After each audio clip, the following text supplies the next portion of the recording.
Who invited this? The words hit like a gavel. A man in a beige suit leaned forward across the table, his arm shooting out, finger jabbing toward the only black woman in the room. He didn't whisper. He wanted the room to laugh with him. And they did.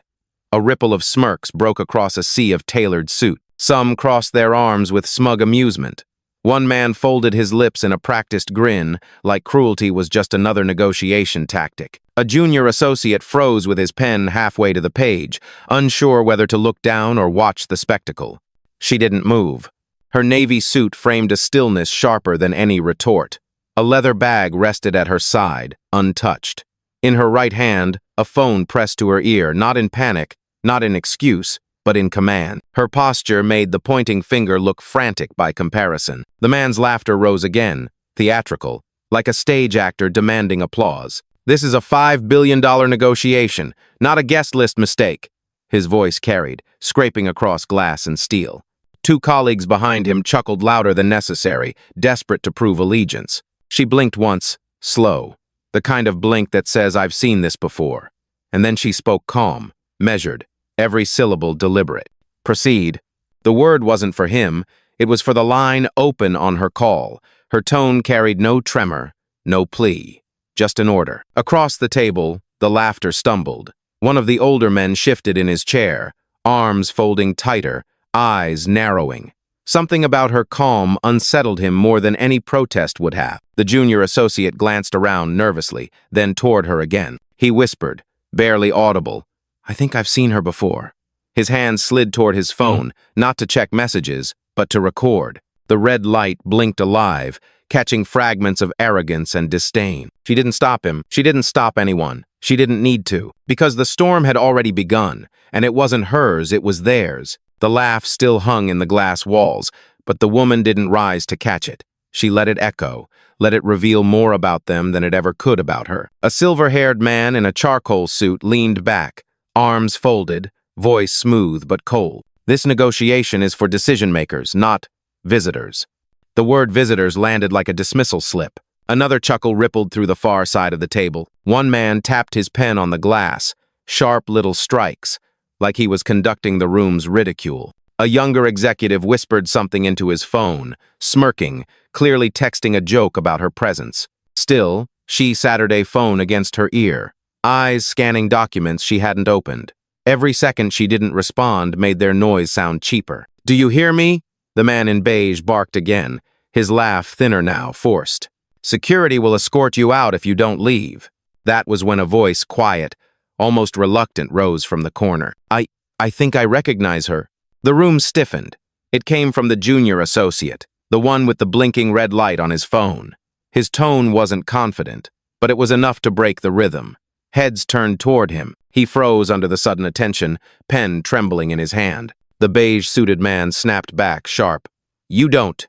Sit down. She's wasting everyone's time." But uncertainty had slipped into the room like a draft. The woman finally shifted, only slightly. She lowered the phone from her ear. The simple movement silenced even the pen tapping. Her voice carried steady, unhurried. "You keep repeating the word outsider. Ask yourselves why you need to say it so loud." A hush followed.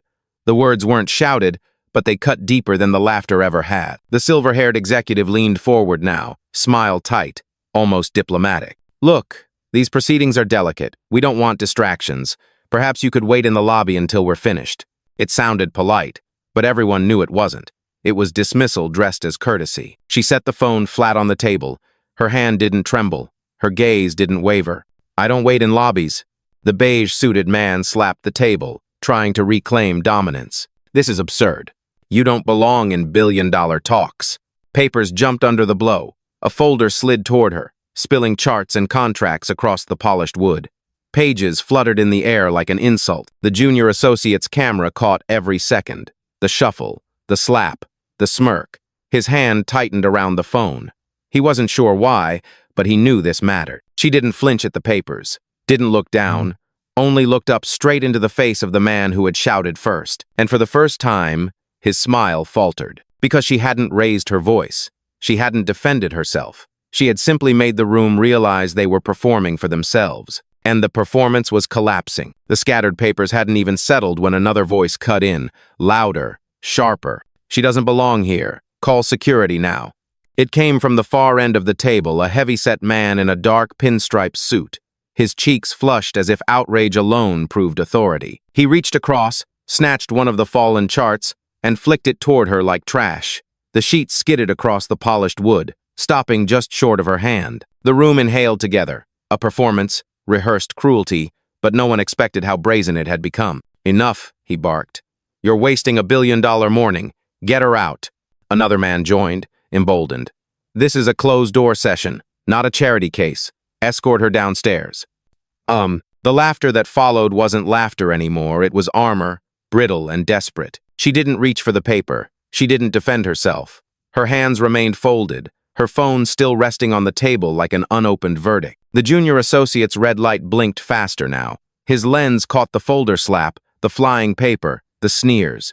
He looked pale, torn between duty to his firm and the weight of what he was recording. From behind, a younger executive muttered, "We shouldn't be doing this."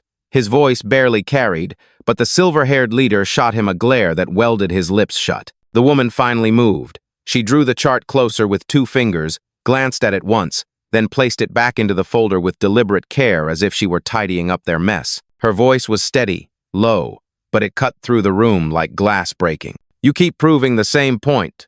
Not about me, about you." Ugh.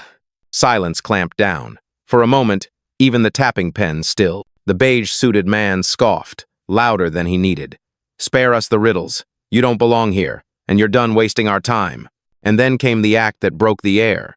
He shoved the entire folder across the table, hard enough that it struck her bag and toppled her pen onto the floor. The sound echoed against the glass walls, sharp as a gunshot in the sterile room. Several faces shifted shock, discomfort, but not enough to stop it. The junior associate's camera caught everything.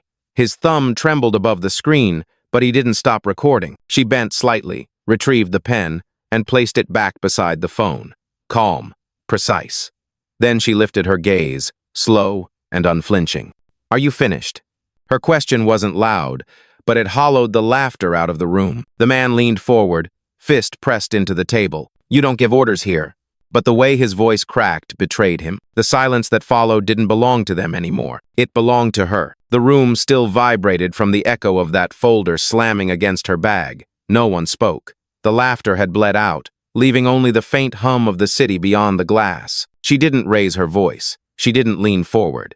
She simply picked up her phone again, pressed it to her ear, and said 2 words. "Proceed. Phase 1. Her tone was calm, the kind of calm that unnerves more than any threat. The beige-suited man scoffed. "What is this, theater? Calling your driver?" He looked around, seeking chuckles. None came. Even his allies had stopped laughing. On the other end of the call, a voice answered steady, professional, confirmed. $5 billion contract placed on hold pending your authorization. The words weren't shouted, but they detonated in the boardroom. Chairs shifted. One man sat back so fast his cufflinks clinked against the table.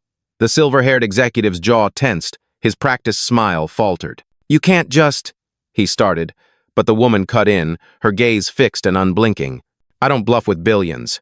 The junior associate's hand trembled around his phone. He had captured the insult, the paper slam, and now this. His red light blinked like a warning siren the others hadn't noticed. The heavyset man in pinstripes leaned forward, voice rough. "You think you can stop this deal with a phone call?" She turned to him slowly, as if measuring the weight of his disbelief. "Not think. Decide." Her words fell like steel into the silence. The younger executive who had muttered before now sat rigid, eyes darting between his superiors and her. He swallowed hard, the first crack in a facade built on arrogance. From the far corner, someone whispered, "Wait, is she—" But the silver-haired man cut him off sharply. "Don't say it. She's no one. Just a distraction." But his voice had lost its certainty. The woman tapped her phone once more. Phase 2. Freeze all communications until further notice. On the line, the reply came crisp. "Understood. Notifications dispatched to the board." The boardroom seemed to shrink. The skyline beyond the windows no longer felt like power, it felt like exposure. She lowered the phone again, placed it gently on the table, and looked around the room. Her eyes didn't burn. They didn't need to. "You wanted me gone. Consider it done. The deal is already leaving this room."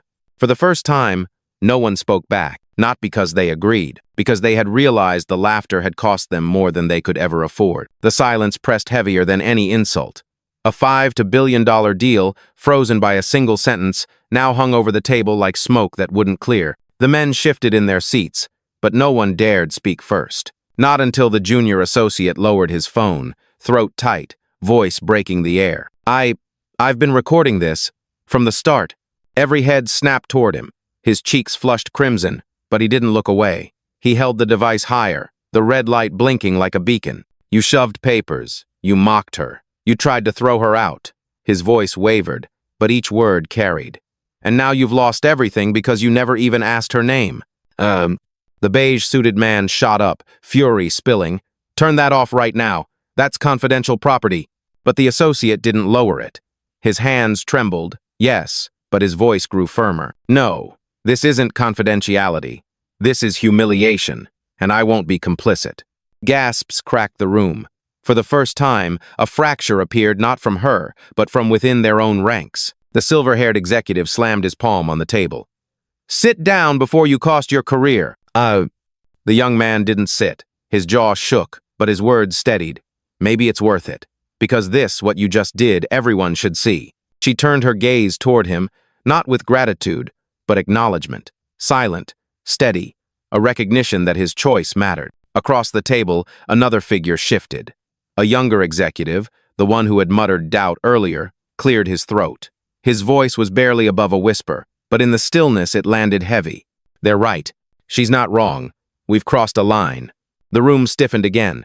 Betrayal wasn't just possible now, it was happening in real time. The pinstripe man scoffed, desperate. Oh, please. She walks in uninvited, makes a phone call, and suddenly she's the victim? Your children, if you believe that. But no one laughed with him. The laughter had died, replaced by unease that thickened with every second. The junior associate took a step forward, phone raised. You can fire me. You can blacklist me, but you won't erase this moment. Because she doesn't need to shout. She just proved she's the only one at this table with control.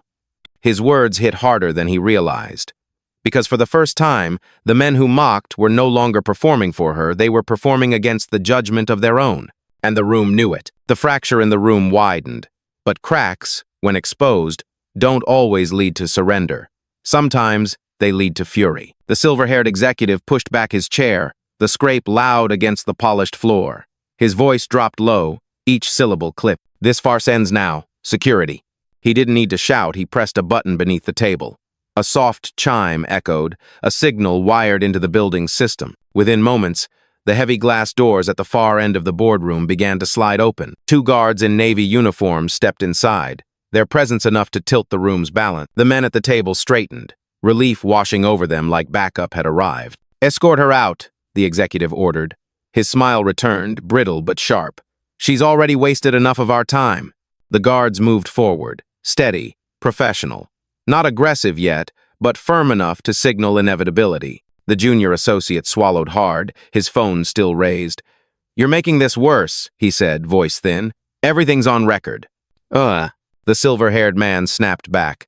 Then record this too, how we protect billion-dollar deals from intruders. The pinstripe man chuckled, finding new courage. Exactly.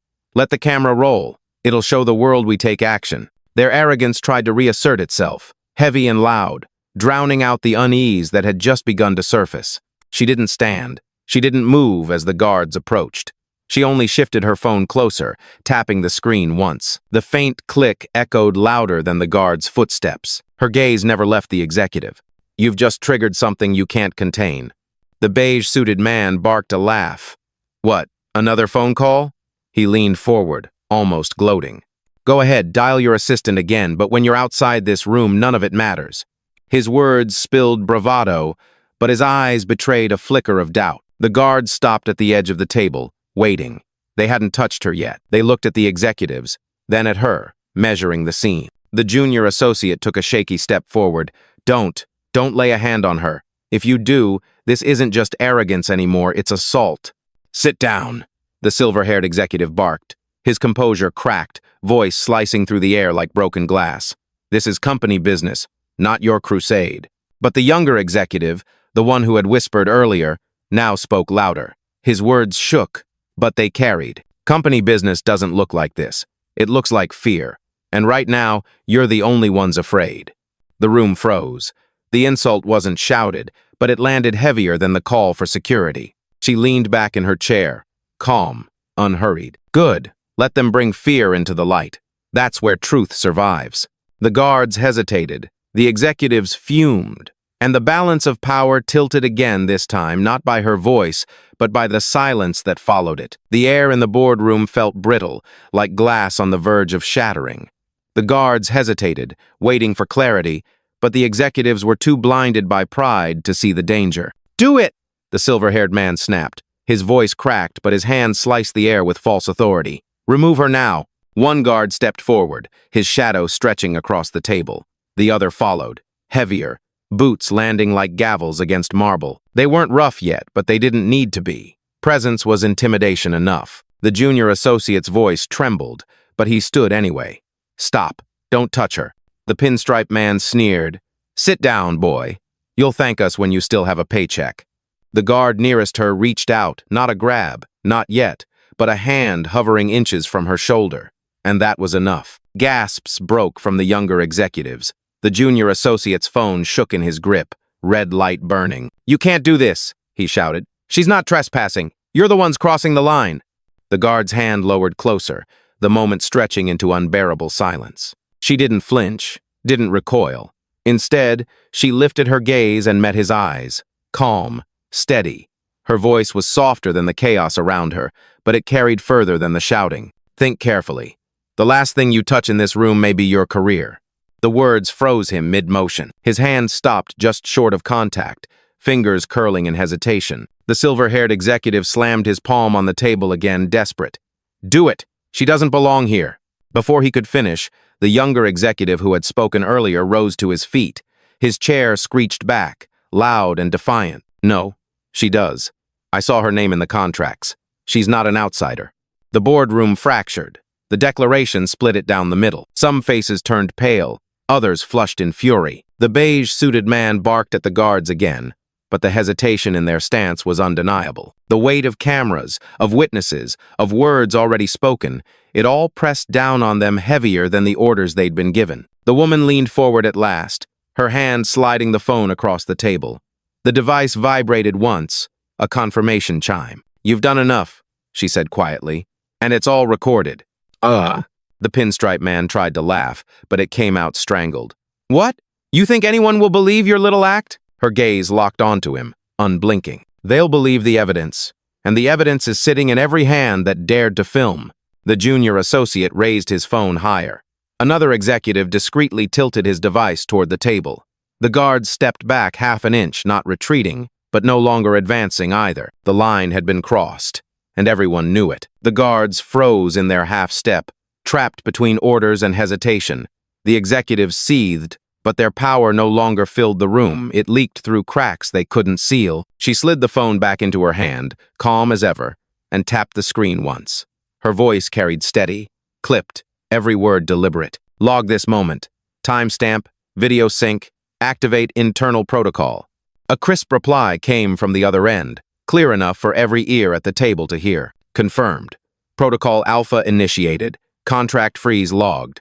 Audit trail secured." The words weren't loud, but they detonated. The executives stiffened, realizing too late that this wasn't theater. This was infrastructure. Systems far larger than their laughter were already moving. The silver-haired man slammed both palms on the table. "You can't do this. This deal is protected under..." "Protected under what?" she cut in. Her voice didn't rise, but it silenced him. "Your assumption, your privilege, or your arrogance that no one would ever hold you accountable." No one answered. The junior associate whispered, barely audible but caught on his own recording. "She's not bluffing. This is real."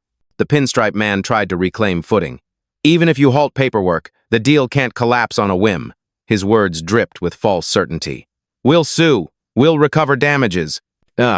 She leaned forward slightly, her hand resting on the folder he had shoved earlier. Calm, steady. "You should read the clauses you never respected. Majority control, oversight authority, emergency termination rights. I drafted them." The folder slid back toward him with quiet finality. He didn't touch it. She turned her gaze toward the guards. Not hostile, not demanding, simply factual. You don't work for them. You work for this building. And this building answers to me. The words left them motionless, their authority stolen by the truth they couldn't deny. The younger executive, the one who had spoken against his own, leaned back, stunned. His voice trembled as he said, She's the majority stakeholder." The room broke.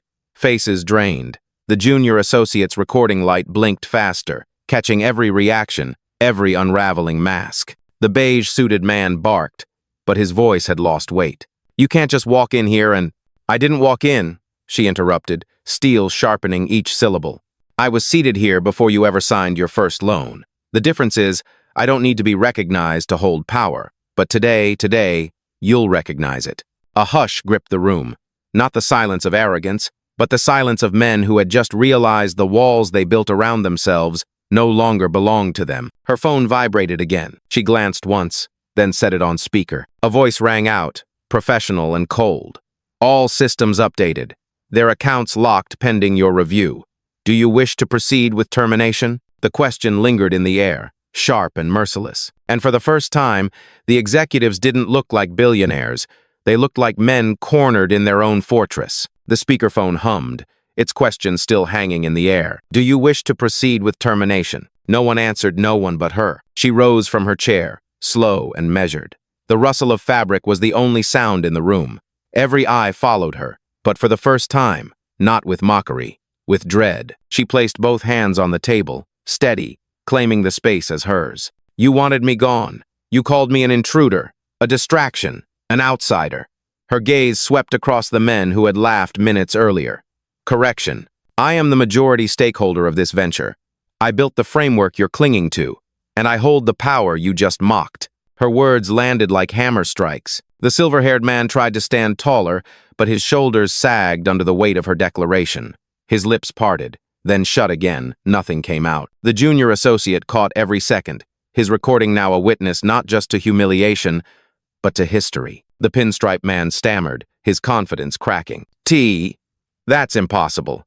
We've dealt with the board for years, and your name never mattered to you," she finished for him, "because you never bothered to read beyond the surface. You never looked past your own reflection long enough to see who was signing your checks." The beige-suited man's face drained of color. His laughter had dried into silence. "This can't be true," he muttered, as though repeating it could make it real. She leaned closer, her voice cutting sharper now. "You didn't know my name when you mocked me, but you will remember it when your empire collapses. Because I'm not here as a guest, I'm here as your owner." The word owner cracked the air like thunder. The younger executive who had defended her lowered his gaze not in shame but in awe. He whispered, almost reverent, "She's the one. She's the architect." Gasps rolled through the room. The guards stepped back fully now, no longer hovering, their authority dissolved. They knew whose orders held weight. Her phone vibrated again. She pressed the speaker once more. The same crisp voice returned. "Verification complete. All accounts confirm her as principal authority, awaiting final directive." She didn't look at the device. She kept her eyes locked on the men around her. "You laughed at me because you thought power wears your face. You thought ownership comes dressed in your skin. Today, you learn the truth. Power doesn't ask permission. Power doesn't need your recognition. Power simply reveals itself." The silence that followed was total, suffocating. For the first time, the boardroom wasn't theirs. It had never been. It was hers all along. The words still echoed, "I'm here as your owner." They clung to the glass walls, heavier than the skyline beyond them. The men who had mocked her sat frozen. The silver-haired executive sank into his chair, his practiced posture collapsing like scaffolding stripped of bolts. His pen rolled from his fingers, clattering against the table. The pinstripe man's mouth worked soundlessly, opening and closing like a fish out of water. His confidence had drowned in silence. The beige-suited man, who had laughed the loudest, now stared at the floor. His knuckles whitened around the edge of the table, as if gripping wood could stop the room from spinning. The guards once summoned as muscle shifted their stance. They weren't advancing now. They weren't retreating either. They stood awkward, like statues unsure where they belonged, because they knew it wasn't with the men who had called them. The younger executive who had defended her swallowed hard, eyes darting between her and his colleagues. The respect in his gaze contrasted starkly with their fear. And then there was the junior associate, still recording. His hand steadied now, conviction replacing hesitation. He whispered to himself, but loud enough for the microphone to catch, "History doesn't forgive arrogance. It records it." The silver-haired man finally found words, but they were hollow. We can fix this. A misunderstanding, perhaps. No need to escalate further. Let's renegotiate." Her stare cut him off, cold, precise. You don't renegotiate with the person you tried to erase. He wilted, eyes darting to his allies for rescue. None came. The pinstripe man attempted bravado, his voice cracking halfway through.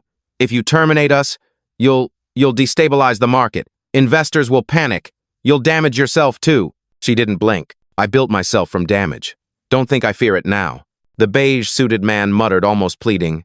"We didn't know. If we had known..." Her voice sliced in, sharper than his excuse. "You'd have pretended respect. That's not the same as giving it." The weight of that truth sank deep. Their silence wasn't strategy anymore, it was surrender. Across the table, the younger executive exhaled, the first sound of relief. "It's over," he said, not to her, but to them. "She owns this. She's always owned this. You just couldn't see past yourselves." The junior associate's phone caught every angle: shame, regret, unraveling pride. The boardroom, once filled with arrogance, now smelled of fear. Not the loud kind, but the suffocating kind, where men realized they were trapped inside a cage they'd built for others, and the key had never been theirs. The silence was brittle, like glass already fractured. One push, and it would shatter. She lifted her phone once more, her thumb hovering just above the screen. The executives watched it as if it were a blade. Her voice was calm, surgical. "Terminate their access, effective immediately." The reply on speaker was crisp, merciless. "Processing. Credentials revoked. Accounts frozen. Authority stripped." And then, it happened. The silver-haired executive's tablet buzzed in his lap, the screen flashing red. His login failed. He tried again, faster this time, panic leaking through his composure. Another error. Locked. The pinstripe man's phone went dark in his hand, his company email collapsing into a blank screen. He swore under his breath, jabbing the power button as if brute force could restore a kingdom already gone. The beige-suited man stared at his laptop. The words "access denied" pulsed across the glass, final and cold. His face crumpled, hands shaking. She didn't smile. She didn't need to. You thought power was permanent. That arrogance guaranteed security. But power is a privilege one you just lost. The guards shifted uneasily. Their orders had vanished with the swipe of a screen. Their presence, once an intimidation, now meaningless. The younger executive leaned back, awe flooding his features. "She actually did it," he whispered. "They're out." The junior associate kept recording, his voice steadier than ever. "The world needs to see this, the very moment they were stripped live." The silver-haired man lurched forward, desperation cracking his voice. "You can't erase us like this. Years of work, decades." Her eyes cut him down. "You erased yourselves the second you mistook ownership for entitlement. I'm just closing the file." "Eber," the pinstripe man slammed his useless phone against the table. "You'll regret this. No," she said, her tone flat, final. "Regret is for men who lose something they deserved. All you've lost is what was never yours to keep." The weight of her words dropped like iron. The men who once commanded billions now sat hollow, stripped of the tools that made them dangerous. Contracts, accounts, access gone. Not with shouting, but with quiet execution. And in that quiet, the boardroom no longer resembled a place of power. It looked like a courtroom, and she was both judge and verdict. She set her phone down, the action soft, but its echo carried louder than their shouting ever had. "Your empire doesn't end tomorrow. It ended the moment you called me nobody." The room didn't argue. It couldn't. Because the evidence was glowing red on every screen, they could no longer touch. The boardroom had gone silent, but not with the comfort of resolution. It was the silence of an empire dismantled in real time, its rulers reduced to men staring at blank screens. She stood tall at the head of the table, the skyline blazing behind her like a verdict written in light. No one laughed now. No one smirked. Her words came measured, every syllable deliberate. "You tried to erase me with laughter. You called me invisible, disposable, a mistake in the room. But justice doesn't arrive in shouts. It arrives in silence when power decides it doesn't need your permission." The silver-haired man dropped his pen. It clattered onto the wood, sharp and final.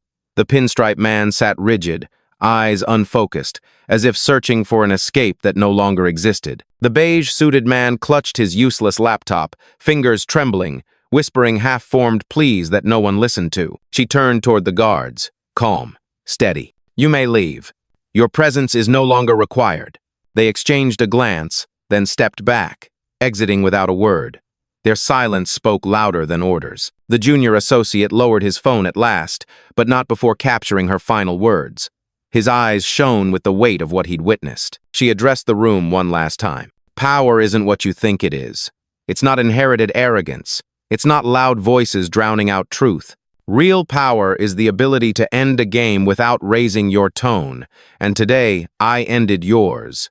She closed her laptop, the sound crisp, echoing through glass and steel. The younger executive who had defended her whispered, almost reverent, "She didn't just cancel the deal, she rewrote the rules." She gathered her bag, turned toward the door, and walked away.